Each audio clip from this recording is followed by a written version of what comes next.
Good morning and welcome. Thank you for attending this important briefing and update on the flooding throughout Waupaca County and the City of New London. My name is Jesse Cuff and I'm the Waupaca County Public Information Officer for this flooding event. Present today are Waupaca County Sheriff Tim Wills, New London Police Chief Josh Wilson, New London City Administrator Chad Hirth, New London Mayor Mark Herder, spokesman for We Energies Matt Cullen, Waupaca County Emergency Management Director Zach Van Asten. Speaking first is Director Van Asten, followed by Chief Wilson, and once remarks are concluded, there will be time for brief questions. Once again, thank you for being here.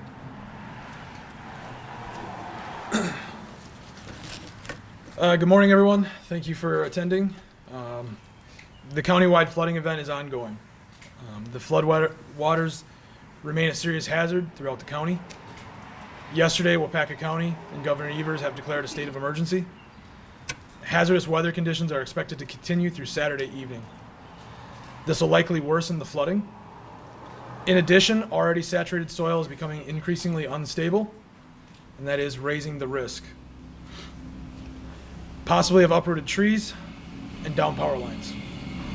This may result in some power outages. Rising floodwaters may also compromise natural gas lines. We Energies is on site, working closely with us, our emergency responders, to secure and shut off gas lines as needed to protect public safety and system integrity. Given these increased risks, we strongly urge residents in designated evacuation zones and flood-prone areas, particularly in Waiawega, Manawa, New London, and Clintonville, to use good judgment and leave low-lying areas immediately. Please avoid flooded areas, roads, do not drive around the barricades, and stay out of floodwaters. We also want to thank all our emergency responders, our community members, and elected officials for their preparedness, coordination, and ongoing efforts during the countywide emergency. Their collaboration is critical to ensuring community safety. Residents are encouraged to monitor their local municipality social media pages for reliable updates on road closures, safety information related to the flooding. Quick little brief and update on some of the primary affected areas. So Waiawega, we continue to monitor that heavily. We do have evacuation in place there. We're strongly urging residents to go to higher ground, continue to actively monitor that area, be prepared. Manawa, again, we are actively monitoring that area. I am happy to say that the incident we did have with the Public Works facility is under control. That is looking really well. The water has dropped about a foot, and our embankments and the efforts that were put in place there are holding and looking really good. Big Falls, we had the critical incident with the dam. That's been holding as well, and everything is looking good. We're about 2 feet down on our water level. The Highway G bridge has been reopened, and Highway G is open and accessible for the public. I'm going to let Chief Wilson speak on New London and give the update on that. Some river information, I know that's usually critical and everyone likes to know about that.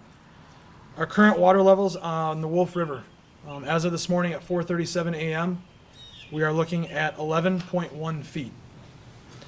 Right now, that river is not looking to crest until possibly Saturday morning.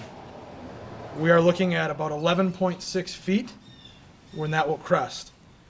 Now, with that, there is additional rainfall and weather that's coming in for Friday afternoon. We are working extremely closely with our partners at National Weather that continue to update us, give us those weather briefs. They are talking about potential weather and could be severe weather as well with it. Again, we are working to get those updates. The data that I'm providing you with the river does not include any of the data or forecasted weather for Friday afternoon. So that is to come with it. So again, the Wolf River at New London is at 11.19, expected to crest at 11.6. We hope to see that this Saturday. The Little Wolf River in Royalton, currently that's at 7.6 feet. They're stating that possibly has crested right now. So we're hoping that is on the downward. But again, that doesn't include any water that is coming down from Friday afternoon, Friday evening. The Embarrass River, that is currently at 12.36 feet. That one is the last update we received. By the records from National Weather, the record there was 12.1. So it looks like we're above that. So sandbagging efforts are still underway. We're actively working with volunteers, still getting sandbags in. We're working with our state partners extremely closely. I did just order more sandbags from the state as a resource, so we have more of those coming in. I just want to say thank you again to everybody, our first responders, our partners, our volunteers. Everyone's been amazing. We can't thank them enough for everything they do. And again, this is an active situation and it's changing and it's ongoing. Right now we're looking at an active weather pattern for Friday afternoon that could change events quickly. So we're actively monitoring that and hoping to get back out and talk to you again Saturday from the county and from all of us. So at this point, I'm going to hand this over to Chief Wilson to update you on New London, and we'll go from there. Morning, everyone. Priority at New London, of course, the main concern that we're dealing with, besides flooding, is the traffic in town. We have several roads closed, and that is a fluid situation. We're finding out we're moving the closed roads further back than we anticipated. We ask the citizens don't drive around or move any of the barricades. At this time, the specific closures on the north side of New London include Shawnell Street starting at Austin Court, and on the south side of the river is Beacon Avenue and everything north of there. Waupaca County Sheriff's Office has placed maps on their Facebook accounts and social media to keep the public updated on that. As a result of the water, we're going to face some service disruptions.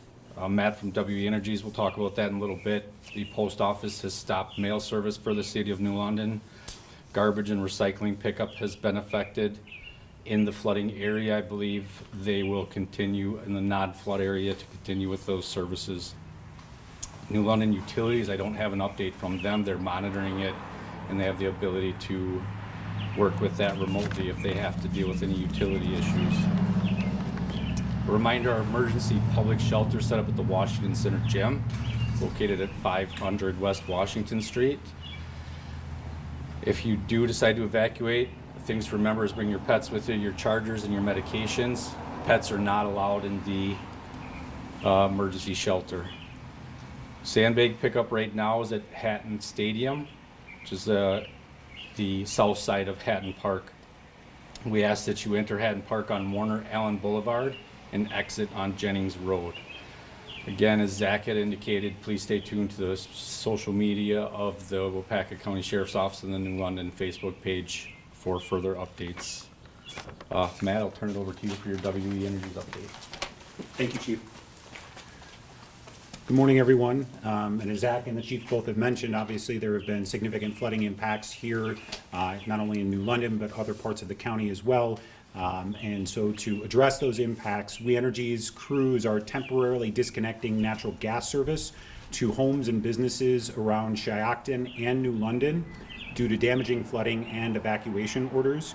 There will be about 1,800 customers here in New London who will be affected, and there are about 400 customers that are affected by the severe flooding in Shiocton. We are taking this step to be able to keep homes and businesses safe. Severe flooding can damage natural gas appliances and cause natural gas to flow uncontrolled, creating a hazardous situation. Also, by temporarily disconnecting service, we can also prevent longer-term damage to our system, which would extend the outage for our customers. We will have crews that are prepared to reconnect service to our customers once the floodwaters recede and it is safe to restore natural gas to area homes and businesses.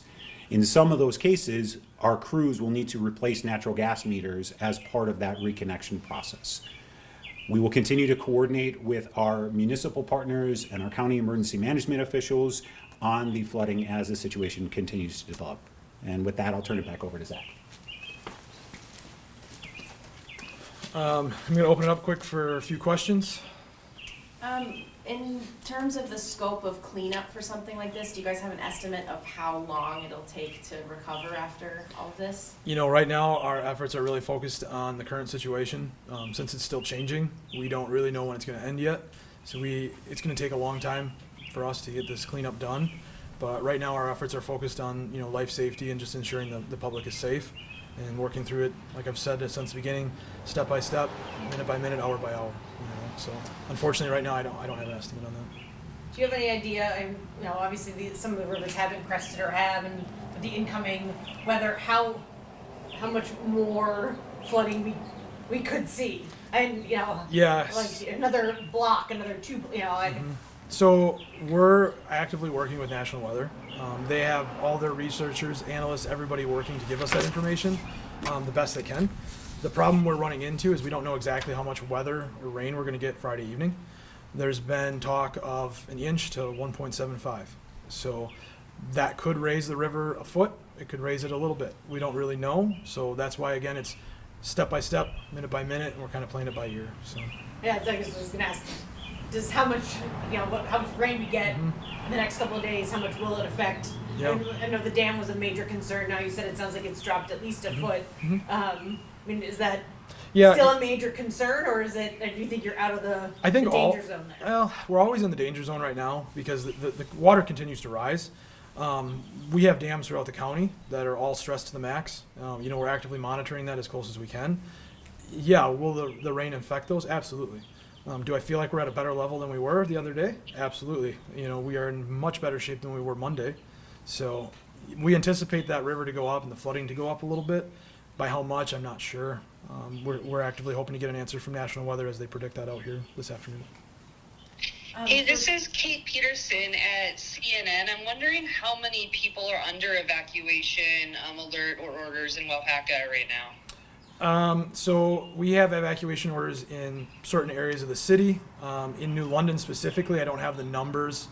I think we had originally said there was 1,800 people that were impacted by it. So around 1,800 for there, but we do have evacuations in place in other cities, municipalities throughout the county as well. And I don't And have. so you don't have a countywide estimate right now? I do not. Okay, thank you. And for people in those low-lying areas who choose not to evacuate, do you have any safety tips for them to keep their families safe? Sure. You know, right now, the best thing you can do is evacuate. I know it's hard to leave your home and hard to do that, but that is a large task for our first responders that have to come if there is an emergency situation. You know, this has been changing every day. You know, the floodwaters continue to rise. It's harder to get there, and the resources are harder to get people out. So the safety, the best message I can send you is if you're able to evacuate. Get out of the low-lying areas. We're already dealing with trying to help residents that need help to get out. It's the best thing they can do right now is to find other areas. Sandbagging efforts have been going on for days. You know, we're trying to do our best to provide as many sandbags as we can. But at this point, I don't know what else we can offer, you know, besides guidance and support. So. Yeah, and if it changes quickly and, you know, say the entire street is flooded for some of these people, I know they should have evacuated, but what do they do then? Do they get to on top of their roof? What is kind of your advice? Yeah, you got to get to the highest ground you can and call for help, you know, emergency services. Okay. So, unfortunately, that's kind of where we're at. That's why it's so important, and, you know, with these evacuation orders and just doing your best to prepare for it and look ahead a little bit. You know, the weather's coming in Friday. We don't know exactly what's going to happen yet. And like I said, this water continues to rise. So if you still can evacuate in those low-lying areas, I encourage you to do so. How many families or people do you have taking advantage of the shelter that you have now? We don't have a ton in the shelters right now. They're still open and active. We do get people that are trickling in, but I don't have large numbers in there right now. So we do have the Red Cross now on site with us in our incident command. So the Red Cross is working actively with us to provide support and help. They are now monitoring those numbers and trying to get this to a larger national response to provide more support to anybody that needs it. So. Have you disconnected, or are you going to be disconnecting? And if you haven't yet, what's the timeline? Sure. So these are operations that actually began yesterday in Shiocton due to the mandatory evacuation orders that were issued there. So those customers, we have temporarily disconnected natural gas service to those homes and businesses. As we go throughout the course of the day today here in New London, that's where that 1,800 customer number comes into play and where we will be temporarily disconnecting those services. And again, this is all in the guise of safety and making sure that homes and businesses can stay safe, because if you do have natural gas that is, or an appliance that is damaged by the flooding, natural gas is able to flow uncontrolled, that could cause a hazardous situation, could cause natural gas to build up. So this is really all about keeping our customers safe, and not only that, but also protecting the integrity of our system and prevent any longer-term outages that could occur because of those floodwaters. Is that visiting 1,800 individual residences or In- locations, or is it a valve that will shut off, 50 of them at a time, I guess? What's the... In some cases, our crews are going to be isolating portions of our system so that they can disrupt or disconnect natural gas service to a number of customers. For particular situations where meters are at risk of being damaged by floodwaters, then our crews will go to those individual meters and turn off natural gas service at the meter to prevent that natural gas from flowing into a home or a business. Hey, this is Kate Peterson at CNN again. You'd mentioned critical events on dams. I'm wondering which dams specifically, and if the critical event was a breach or what exactly happened. So we did have an incident. We had two different dam, not failures, but there was issues with high water with them. None of the dams in Waupaca County that we responded to had failed. What it was just flooding, active flooding, that they were being overrun. We had one in Marion where that situation's been resolved. The water came down. We hit about 9 inches before we hit the head of the dam, before it went over the top. I'm happy to say that one's been resolved, and that number's drastically lowered. So that one's under control. The other issue we had was the Big Falls Dam. That one was one we responded to shortly before 9 a.m. on Tuesday morning, where the water, again, flood levels were overtaking the sides of the dam. Our efforts there to support that and reinforce it were amazing, and I'm happy to say that one again, that water is down about 2 feet, and that's the one that we did reopen the roads and the bridge to that area. So those were the two that were impacted, and those two are handling well, and situations are resolved there. Okay, great, thank you. Okay. No other questions. I'm going to hand this back over to Jesse to close that out. With no other questions, we just want to thank our media partners for coming out and making sure that we get the information out to the public that is so necessary and vital to make sure that we keep the community safe. Thank you, everybody, for being here. Take care.